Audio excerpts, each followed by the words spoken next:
بسم اللہ الرحمن الرحیم الحمد للہ الذی ہدانا لہذا وما كنا لنہتدی لولا ان ہدانا اللہ قال اللہ تبارک و تعالی فی القرآن المجید لا یغیر اللہ ما بقوم حتی یغیروا ما بانفسہم کہ اللہ تبارک و تعالی کسی قوم کی حالت اس وقت تک تبدیل نہیں کرتے جب تک کہ اس قوم کو اپنی حالت تبدیل کرنے کا خیال نہ ہو۔ کسی بھی معاشرے کی اصلاح سے پہلے اس کے افراد کی اصلاح ضروری ہے۔ افراد کی اصلاح کی ابتدا ان کی سوچ کی تبدیلی سے ہے۔ مدارس .pk کے زیر اہتمام 5 روزہ تربیتی ورکشاپ تشکیل دی گئی ہے۔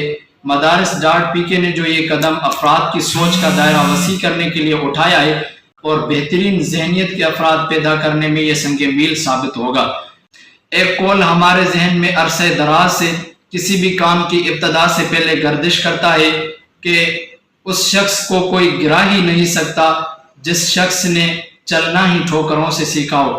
آج کے اس لیکچر میں ہم نے اپنی جامد ذہنیت کو ترقی پذیر ذہنیت میں تبدیل کرنے کے کچھ اہم نکات سیکھے کہ ہمیں اس بات کا پختہ یقین ہو کہ انسان اپنی صلاحیتوں سے اور ذہانت کو محنت اور سیکھنے کے جذبے سے بہتر بنا سکتا ہے، اور اس احساس کمتری سے بچنا چاہیے کہ انسان کی قابلیت اور ذہانت فطری ہے، اسے نمایاں طور پر تبدیل نہیں کیا جا سکتا۔